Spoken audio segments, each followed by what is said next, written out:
Hello दोस्तों, आज मैं आपको एलोपैथिक मेडिसिन जेनफ्लॉक्स 200 के बारे में जानकारी दूंगा और आसान भाषा में समझाने की कोशिश करूंगा कि ये टैबलेट कहाँ लेना चाहिए, किसको लेना चाहिए और इसके क्या फ़ायदे हैं और इसके क्या साइड इफ़ेक्ट्स हो सकते हैं।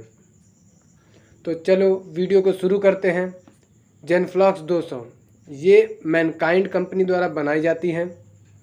इसमें ओफ्लॉक्सासिन 200 mg का सॉल्ट होता है जो कि एक एंटीबायोटिक होता है और इसको बैक्टीरियल इन्फेक्शन ख़त्म करने के लिए डॉक्टरों द्वारा यूज किया जाता है।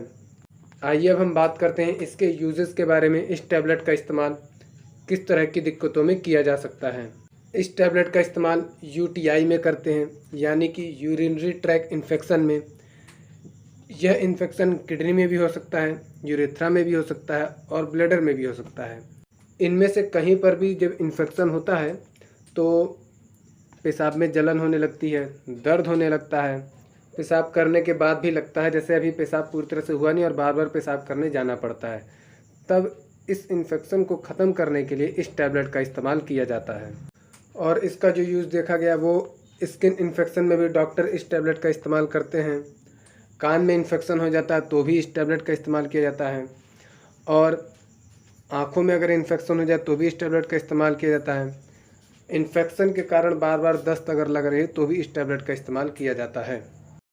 महिलाओं में पेल्विक इन्फ्लामेटरी डिसीज़ हो जाता है जिसमें वजाइना, ओवरी, यूरेटस में इन्फेक्शन हो जाने के कारण तकलीफ़ होता है, तो उस इन्फेक्शन को ख़त्म करने के लिए भी इस टैबलेट का इस्तेमाल किया जाता है। और पुरुषों में प्रोस्टेटाइटिस की बीमारी में इस टैबलेट का इस्तेमाल होता है। इसमें होता क्या है कि प्रोस्टेट में सूजन हो जाती है, जिस समस्या को ख़त्म करने के लिए इस टैबलेट का इस्तेमाल किया जाता है। और निमोनिया में भी इस टैबलेट का इस्तेमाल किया जाता है। निमोनिया में क्या होता है, लंग्स के अंदर इन्फेक्शन हो जाता है जिससे चेस्ट पेन होता है और कफ भी आता है। तो इस तरह की दिक्कतों में इस टैबलेट का इस्तेमाल किया जाता है। ये कुछ कॉमन यूज़ थे इस टैबलेट के। अब हम बात करते हैं इसके साइड इफ़ेक्ट्स के बारे में।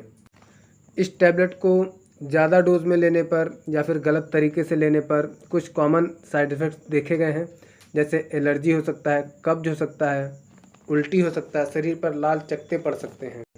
ये कुछ इसके कॉमन साइड इफ़ेक्ट्स देखे जाते हैं। अब हम बात कर लेते हैं किसको ये टैबलेट नहीं लेनी चाहिए या डॉक्टर की सलाह पर लेनी चाहिए। किडनी, लीवर और हार्ट के मरीजों पर इसका प्रभाव कम देखा गया, मतलब कि कम इसके साइड इफ़ेक्ट्स देखे जाते हैं, तो वो ले सकते हैं, लेकिन डॉक्टर के सलाह पर ले तो ज़्यादा बेहतर रहता है। और ब्रेस्ट फीडिंग मदर और प्रेग्नेंट लेडी को ये टैबलेट नहीं लेना चाहिए, उनको ये नुकसान दे सकती है टैबलेट। और फ्लोरोक्विनोलोन्स ग्रुप के एंटीबायोटिक से अगर किसी को एलर्जी हो तो उसको ये टैबलेट नहीं लेना चाहिए, क्योंकि यह एंटीबायोटिक फ्लोरोक्विनोलोन्स ग्रुप का होता है। तो चलिए अब हम बात कर लेते हैं इस टैबलेट के डोज के बारे में। तो इस टैबलेट का डोज डॉक्टर के अनुसार एक टैबलेट सुबह और शाम खाने के बाद लिया जा सकता है। तो दोस्तों, आपको ये जानकारी कैसी लगी मुझे कमेंट करके बताइए और मेरे चैनल को लाइक कर दीजिए, सब्सक्राइब कर दीजिए और शेयर कर दीजिए।